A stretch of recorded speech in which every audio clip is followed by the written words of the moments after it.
قرآن ہے میرا رہنما، قرآن شفا ہے، نور ہے قرآن، جلا دل کی میرا قرآن، رضا رب کی میرا قرآن، قرآن قرآن۔ الحمدللہ رب العالمین والصلاة والسلام علی سید الانبیاء والمرسلین، اما بعد فاعوذ باللہ من الشیطان الرجیم، بسم اللہ الرحمن الرحیم۔ الصلاة والسلام علیک یا رسول اللہ وعلی آلک واصحابک یا حبیب اللہ، الصلاة والسلام علیک یا نبی اللہ وعلی آلک واصحابک یا نور اللہ۔ میٹھے میٹھے اسلامی بھائیوں اور مدنی چینل کے ناظرین، آپ کے لیے آج سے ایک نیا سلسلہ ہم شروع کرنے جا رہے ہیں، جس سلسلے کا نام ہے ایک قصہ ہے قرآن سے۔ قرآن ہے میرا رہنما، قرآن شفا ہے، نور ہے قرآن، جلا دل کی میرا قرآن، رضا رب کی میرا قرآن، قرآن قرآن۔ بڑے ہی انوکھے قصے لے کر ہم آپ کے لیے حاضر ہوں گے۔ قرآنی واقعات ہیں، توجہ کے ساتھ سنیں گے تو انشاءاللہ بہت کچھ سیکھنے کو ملے۔ آج ایک بڑے عجیب و غریب تابوت کی بات کرنی ہے۔ جی ہاں، ایک ایسا باکس، ایک ایسا تابوت جس کا ذکر قرآن میں موجود ہے اور اسے تابوت سکینہ کہتے ہیں۔ اس تابوت میں کیا ایسا تھا، آئیے سنیے۔ آپ سے گزارش ہے کہ جب بھی یہ ویڈیو کلپ آپ دیکھ پائیں تو اپنے دوست احباب کو، بلکہ ہو سکے تو اپنے گھر والوں کو جمع کر کے قرآن کے اس واقعے کو سنیے گا، تاکہ قرآن کے نور سے ہم سب کے دلوں کو جلا ملے۔ تابوت سکینہ یہ شمشاد کی لکڑی کا ایک صندوق تھا جو حضرت آدم علیہ السلام پر نازل ہوا تھا۔ یہ آپ کی آخر زندگی تک آپ کے پاس ہی رہا، پھر بطور میراث یکے بعد دیگرے آپ کی اولاد کو ملتا رہا، یہاں تک کہ یہ حضرت یعقوب علیہ السلام کو ملا، اور آپ کے بعد آپ کی اولاد بنی اسرائیل کے قبضے میں رہا، اور حضرت موسیٰ علیہ السلام کو مل گیا تو آپ اس میں تورات شریف اور اپنا خاص سامان رکھنے لگے۔ یہ بڑا ہی مقدس اور بابرکت صندوق تھا۔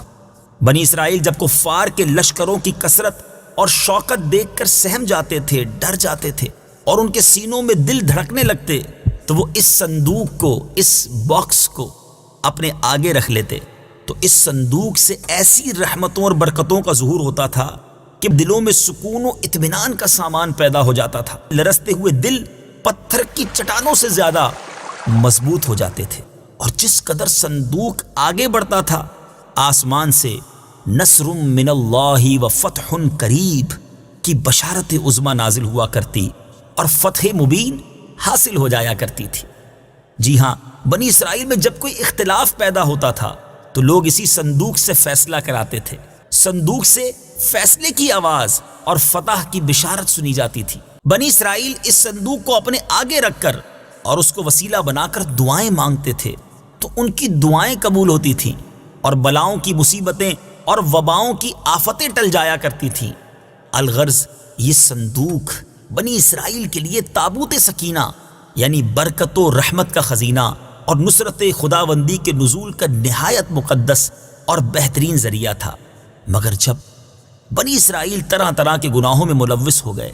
اور ان لوگوں میں عصیاں کی یعنی گناہوں کی سرکشی کا دورہ ہو گیا،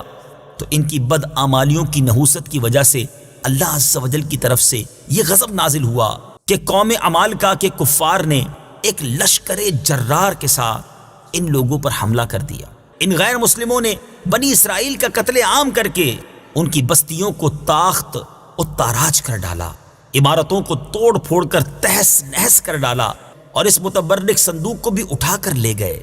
اس مقدس تبرک کو نجاستوں کے کوڑے خانے میں پھینک دیا۔ لیکن اس بے ادبی کا قوم عمالقہ پر یہ وبال پڑا کہ یہ لوگ طرح طرح کی بلاؤں اور بیماریوں کے ہجوم میں جھنجھوڑ دیے گئے۔ چنانچہ قوم عمالقہ کے 5 شہر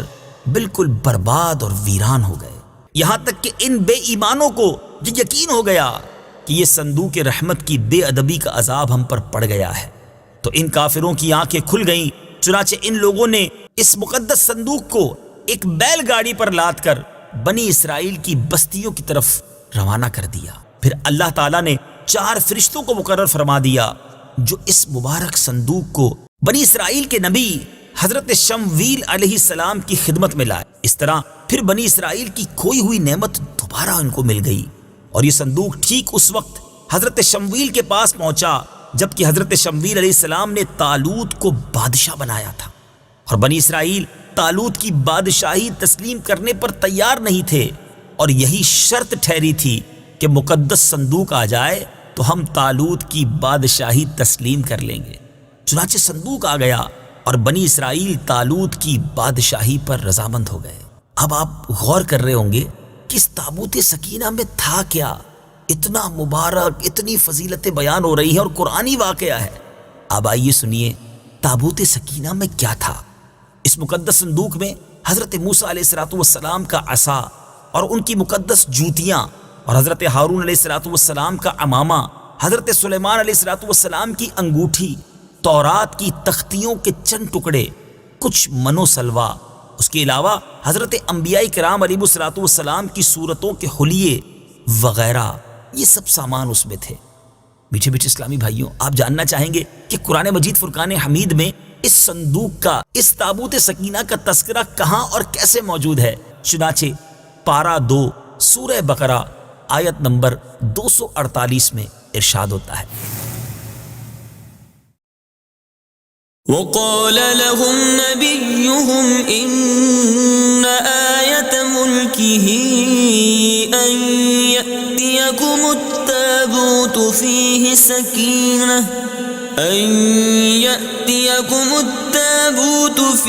سكينة من ربكم وبقية مما ترك آل موسى وآل هارون تحمله الملائكة إن في ذلك لآية لكم إن كنتم مؤمنين۔ ترجمہ، اور ان سے ان کے نبی نے فرمایا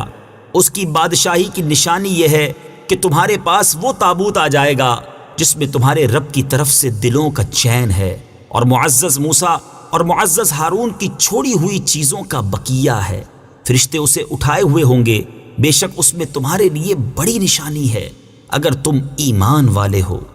میٹھے میٹھے اسلامی بھائیوں، آپ نے قرآن پاک کی تلاوت بھی سنی اور یہ مبارک واقعہ بھی سنا۔ اب آئیے اس مبارک واقعے سے ہمیں کیا درس ملتا ہے؟ اس واقعے سے ہمیں چند پیارے پیارے مدنی پھول ملتے ہیں۔ معلوم ہوا کہ بزرگوں کے تبرکات کی خداوند قدوس کے دربار میں بڑی عزت و عظمت ہے، اور ان کے ذریعے مخلوق خدا کو بڑے بڑے فیوز و برکات حاصل ہوتے ہیں۔ ذرا غور تو کیجئے نا کہ یہ صندوق جس میں حضرت موسیٰ علیہ السلام کی مبارک جوتیاں ہیں، آپ کا عصا اور حضرت ہارون علیہ السلام کا عمامہ ہے، تو اللہ تبارک و تعالیٰ کی بارگاہ میں یہ صندوق اس قدر مقبول، مکرم اور معظم ہو گیا کہ فرشتوں نے اس کو اپنے نورانی کندھوں پر اٹھا کر حضرت شمویل علیہ السلام کے دربار نبوت میں پہنچایا، اور خداوند قدوس نے قرآن مجید میں اس بات کی شہادت دی، فيه سكينة من ربكم، یعنی مومنوں کے قلوب کا اطمینان اور ان کی روحوں کی تسکین کا سامان تھا۔ مطلب یہ کہ اس پر رحمت الہی کے انوار و برکات کا نزول اور اس پر رحمتوں کی بارش ہوا کرتی تھی۔ تو معلوم ہوا کہ بزرگوں کے تبرکات جہاں اور جس جگہ بھی ہوں گے، ضرور ان پر رحمت خداوندی کا نزول ہوگا، اور اس پر نازل ہونے والی رحمتوں اور برکتوں سے مومنین کو سکون قلب اور اطمینان روح کے فیوز و برکات ملتے ہیں۔ دوسری بڑی پیاری بات جو اس مبارک واقعے سے سیکھنے کو ملتی ہے کہ جس صندوق میں اللہ والوں کے لباس، عصا اور مبارک جوتیاں ہوں، جب اس صندوق پر اطمینان کا سکینہ اور انوار و برکات کا خزینہ خدا کی طرف سے اترنا قرآن سے ثابت ہے، تو بھلا جس قبر میں ان بزرگوں کا پورا جسم رکھا ہوگا، ان قبروں پر رحمت و برکت اور سکینہ اور اطمینان کیا نہیں اترے گا؟ ہر عاقل انسان جس کو خداوند عالم نے بصارت کے ساتھ ساتھ ایمانی بصیرت بھی عطا فرمائی ہے، وہ ضرور اس بات پر ایمان لائے گا کہ جب بزرگوں کے لباس اور ان کی جوتیوں پر سکینہ اور رحمت کا نزول ہوتا ہے تو ان بزرگوں کی قبروں پر بھی رحمت خداوندی کا خزینہ ضرور نازل ہوگا، اور جب بزرگوں کے مزارات پر ان کی قبروں پر رحمتوں کا نزول ہوتا ہے تو جو مسلمان ان مقدس قبروں کے پاس حاضر ہوگا تو ضرور اس پر بھی بارش انوار رحمت کے چند قطرات برس ہی جائیں گے، کیونکہ جو موسلا دھار بارش میں کھڑا ہوگا ضرور اس کا کپڑا اور بدن بھیگے گا، جو دریا میں غوطہ لگائے گا ضرور اس کا پانی اس کے بدن کو تر کرے گا، جو عطر کی دکان پر بیٹھے گا تو ضرور اس کی خوشبو نصیب ہوگی۔ تو ثابت ہو گیا کہ جو مسلمان بزرگوں کی قبروں پر اچھی نیتوں کے ساتھ حاضری دیں گے ضرور وہ فیوز و برکات کی دولتوں سے مالا مال ہوں گے، اور ضرور ان پر خدا کی رحمتوں کا نزول ہوگا جس سے ان کے مصائب و آلام دور ہوں گے اور دین و دنیا کے فوائد اور منافع حاصل ہوں گے۔ اور تیسرا مدنی پھول جو اس واقعے سے سیکھنے کو ملتا ہے کہ جو لوگ بزرگوں کے تبرکات یا ان کی قبروں کی بے ادبی کریں گے وہ ضرور قہر قہار اور غضب جبار میں گرفتار ہوں گے، کیونکہ قوم عمالقہ نے اس صندوق کی بے ادبی کی تھی، ان پر ایسا قہر الہی ٹوٹا کہ وہ بلاؤں کے ہجوم سے بلبلا اٹھے، اور کافر ہوتے ہوئے انہوں نے اس بات کو مان لیا کہ ہم پر بلاؤں اور وباؤں کا حملہ اسی صندوق کی بے ادبی کی وجہ سے ہوا ہے، چنانچہ اسی لیے انہوں نے اس صندوق کو بیل گاڑی پر لاد کر بنی اسرائیل کی بستی کی طرف واپس بھیج دیا تاکہ وہ غضب الہی کی بلاؤں کے پنجائے قہر سے نجات حاصل کر سکے۔ چوتھی بات، جب اس صندوق کی برکت سے بنی اسرائیل کو فتح مبین ملتی تھی تو ضرور بزرگوں کی قبروں سے بھی مومنین کی مشکلات دفع ہوں گی اور مرادیں پوری ہوں گی، کیونکہ ظاہر ہے کہ بزرگوں کے لباس سے کہیں زیادہ اثر رحمت بزرگوں کے بدن میں ہوگا۔ اور پانچویں بات، اس واقعے سے یہ بھی معلوم ہوا کہ جو قوم سرکشی اور عصیان کے طوفان میں پڑ کر اللہ اور رسول کی نافرمان ہو جاتی ہے اس قوم کی نعمتیں چھین لی جاتی ہیں۔ چنانچہ آپ نے سنا کہ جب بنی اسرائیل سرکش ہو کر خدا کے نافرمان ہو گئے اور قسم قسم کی بدکاریوں میں پڑ کر گناہوں کا بھوت ان کے سروں پر عفریت بن کر سوار ہو گیا تو ان کے جرموں کی نحوستوں نے انہیں یہ برا دن دکھایا کہ صندوق سکینہ ان کے پاس سے قوم عمالقہ کے بے ایمان لوگ اٹھا کر لے گئے، اور بنی اسرائیل کئی برسوں تک اس نعمت عظما سے محروم ہو گئے۔ میٹھے میٹھے اسلامی بھائیوں اور مدنی چینل کے ناظرین، قصہ سنا ہے قرآن کا، انشاءاللہ عز و جل اگلی باری میں ایک اور واقعہ، ایک اور قصہ